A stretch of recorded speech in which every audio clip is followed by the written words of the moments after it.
Hello and welcome to Midday Report, coming to you live from Warsaw. I'm Salia Strzemska.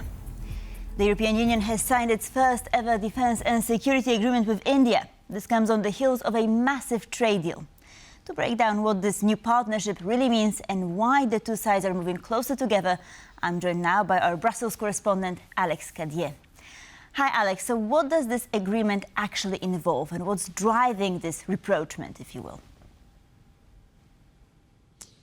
Well, the agreement is a framework deal, Sally. It is the beginning of a long cooperation, perhaps, between the European Union and India. It's the first time the EU and India have signed this kind of deal. Now, if you think that this now means joint drills, that there will be joint military missions between India and European Union countries, not yet. For now, it is trying to figure out what kind of alignment can be found when it comes to military and security matters. There will be an annual meeting, perhaps, of defense officials from India, defense officials from the European Union to figure out what those synergies, those cooperations could look like. We have one concrete example from Ursula von der Leyen, the Commission President, who said there could be joint naval operations between India and European Union countries, particularly when it comes to piracy around the Horn of Africa. That affects India's economy. It affects the EU's economy as well. Although, if you read between the lines, that means the French will be patrolling with the Indians because they only are the ones really with that kind of military capability. Why that rapprochement, Sally? You ask, why are these countries now getting closer together? Well,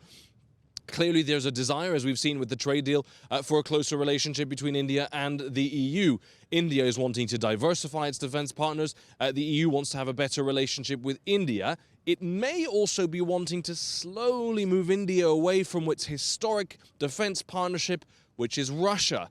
Another deal announced in the last few days, which has cleared the procurement board in India, is the purchase, nearly signed off, of 114 Rafale French fighter jets from the Indian Air Force. Again, this is the kind of cooperation the European Union wants to have with India, maybe edging Russia a little bit out of the way, hence this framework deal, Sally.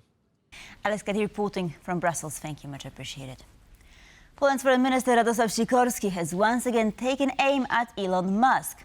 He accused the tech billionaire of profiting from war crimes by allowing Russian forces to use the Starlink satellite system.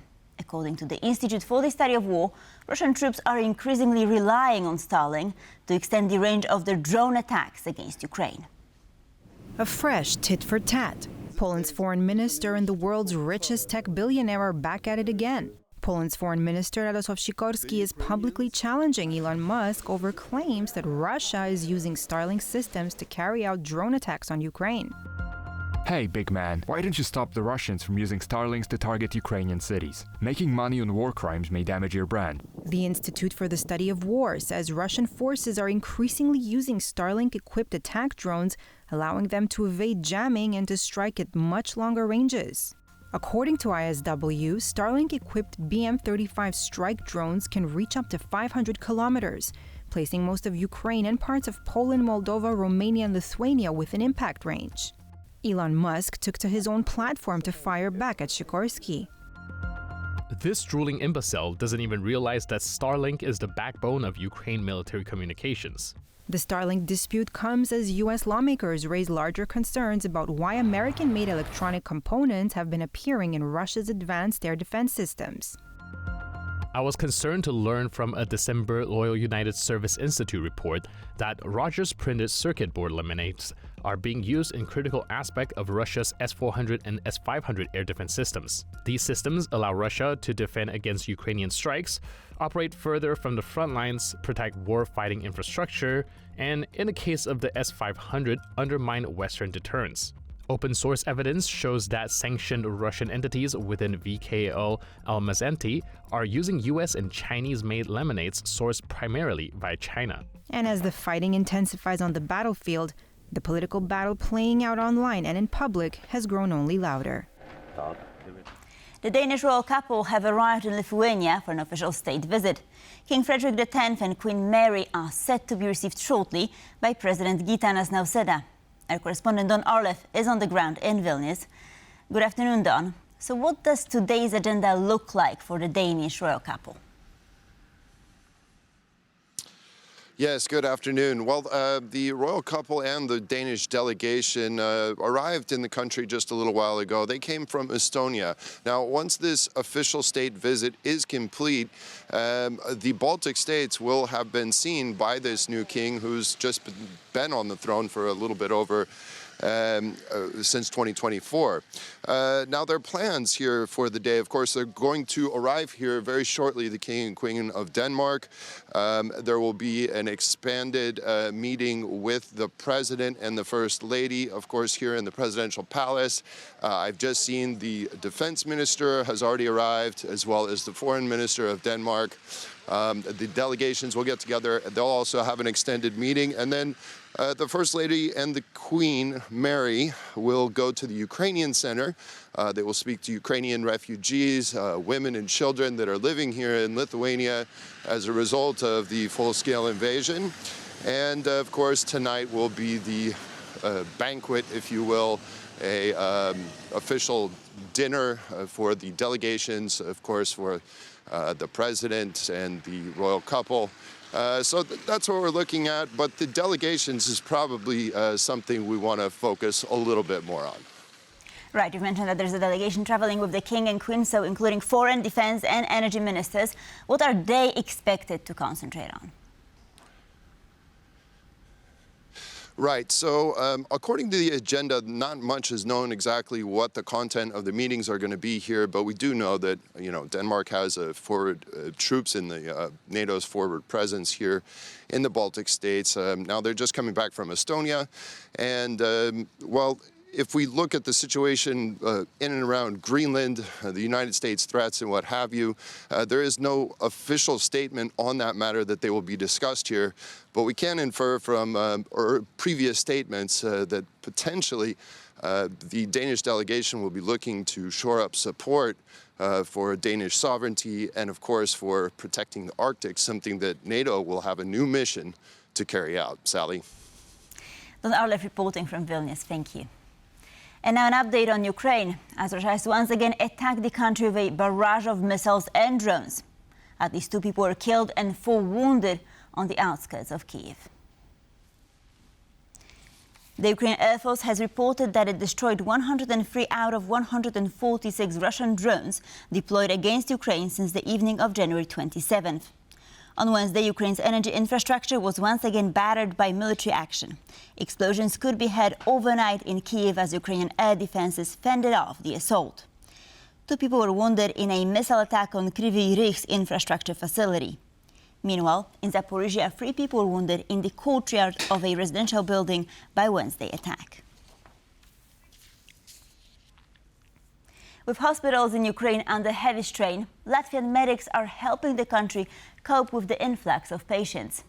Latvian doctors are training Ukrainian medics to assess and treat complex limb injuries. Here's a report. Since the start of the war, microsurgeons like Olafs Libermanis have operated on hundreds of patients in Ukraine. They are also working on implementing a model that involves creating specialized hospital units to assess when an amputation is necessary and when it can be avoided. A young person without a leg can adapt with a prosthesis, but a young person left with a poorly functioning leg becomes a truly severely disabled person. This hospital in Zhytomyr is trying to assess the necessity of amputation versus limb-saving treatment and carry out operations quickly, using relatively simple means. Our idea is to set up an assembly line approach here for treating these injuries, and if we manage to do it, we will be the first in the world to do so. It's a professional challenge. Hospital management believes that following the advice of Latvian specialists, such units should also be established in other regional hospitals across Ukraine.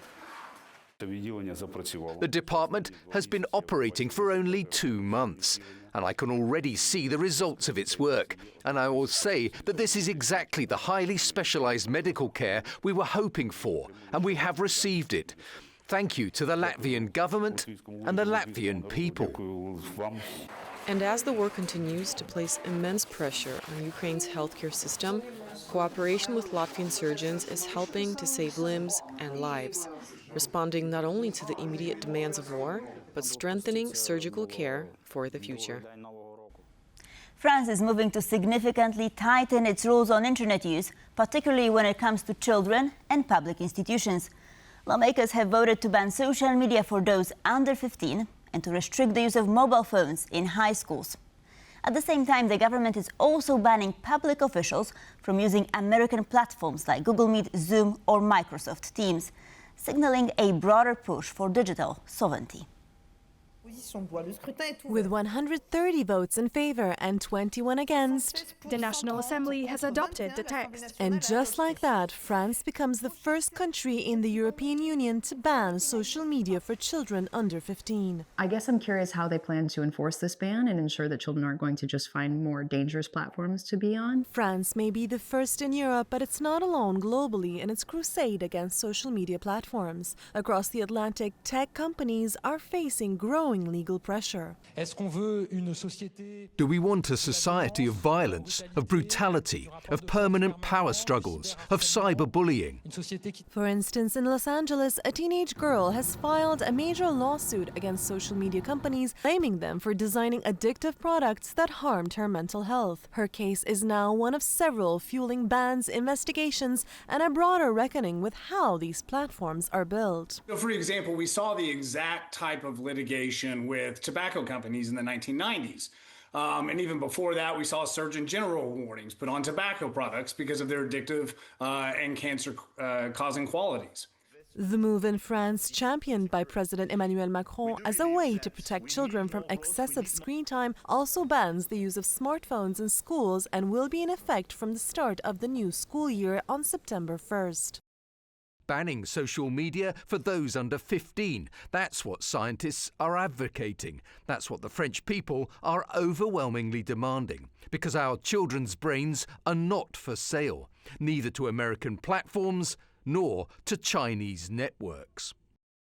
And speaking of American platforms, in a move aimed at regaining control over critical digital infrastructure, this strategy highlights France's commitment to digital sovereignty amid rising geopolitical tensions and fears of foreign surveillance or service disruptions. France will replace American platforms like Microsoft Teams and Zoom or Google Meets with its own homegrown video conferencing platform, which will be used in all government departments by 2027. American tech companies are under mounting pressure as their platforms are increasingly framed as a public health concern. And in Europe, that scrutiny is now extending to calls for reducing reliance on U.S. technology services. And before we go, the latest from the world of business. The Polish zloty and Czech koruna have strengthened against the US dollar to levels not seen in 8 years. This is due to the dollar's continuing decline, exacerbated by last week's events. Poles have not seen numbers like these for a long time. The last time the Polish currency or zloty has been so strong against the greenback was in 2018. And there are two reasons for that, one external and one internal. Let's start with the external. The US dollar is weakening, and in general, weaker dollar tends to help currencies such as Polish zloty, emerging market currencies in general. The US dollar is weakening due to a myriad of factors, such as Donald Trump's erratic foreign policy, as seen here. We need Greenland for national security purposes, and I think we're going to get it. One way or the other, we're going to get it. Because people thought I would use force. I don't have to use force. I don't want to use force. I won't use force. There are other factors involved, like interest rate cuts in the US and mounting American public debt. And the guy in charge seems to like a weak dollar. No, I think it's great. I mean, the value of the dollar. Look at the business we're doing. No, dollar's doing great. It's worth mentioning that the current situation favours not only the Polish zloty, but also other Central European currencies too. Against the US dollar, the Czech koruna is at its strongest since 2018. Basically, all currencies of the region have enjoyed a lot of positive returns and are getting stronger and stronger, both in nominal and real terms. Externally, the US dollar's waning value has greatly strengthened the Polish zloty. But what about internal influences? Well, Poland's robust currency is due to its excellent economic performance. Poland is outperforming its peers and in general outperforming other major EU economies, and this is generating a lot of positive returns for investors and generating a lot of good headlines and demand for PLN assets. The Polish economy was probably the fastest growing in the EU last year and is poised to repeat this feat in 2026. It remains to be seen whether the confluence of these two factors will push the US dollar-Polish zloty exchange rate even lower. And that's a wrap for Midday Report. Thank you for watching, and please stay tuned for more.